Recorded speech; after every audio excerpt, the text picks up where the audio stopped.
मसाइल हमारे आईनी हैं, मसाइल हमारे फाइनेंशियल हैं, मसाइल हमारे सिक्योरिटी के हैं, मसाइल हमारे फॉरेन पॉलिसी के हैं।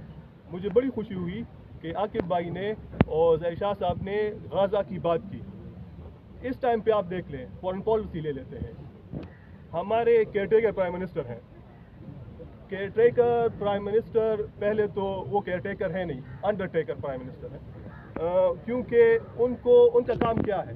उनका काम है कि आप पाकिस्तान में फ्री एंड फेयर इलेक्शंस कराएं, जो कि हमें नज़र नहीं आ रहे। अगर वो फ्री एंड फेयर इलेक्शंस कराना चाहते थे तो आज पाकिस्तान की और तहरीक इंसाफ के जो रहनुमा हैं सियासी केसों में अंदर ना होते। उनका काम क्या था? गज़ा में एटलीस्ट कोई सख्त बयानात देते, लेकिन उन्होंने नहीं दिए।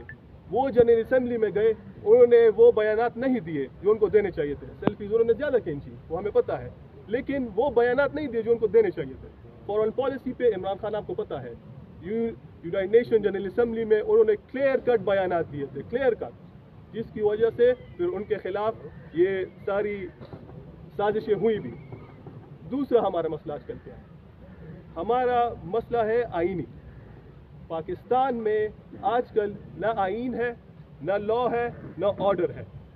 हम वकील हैं, हमें पता है कि अगर एक मुल्क में आईन ना हो, जुडिशरी ना हो, आज़ाद ना हो, तो वो नहीं चल सकता। आपके सारे मसाइल जुडिशरी के पास आते हैं, अदालत के पास आते हैं। आप हर चीज़ पाकिस्तान में जो चीज़ भी है वो आइन के अंदर करेंगे। अगर आइन से बाहर करेंगे तो वो इंतशार पैदा होगा। अब पाकिस्तान में आइन में जुडिशरी के इख्तियारात, फौज के इख्तियारात, गवर्नमेंट के इख्तियारात, हमारे शहरी की रिस्पॉन्सिबिलिटी, सब कुछ दर्ज है। हम आइन से 1 इंच ज़्यादा किसी का इख्तियार नहीं मानते।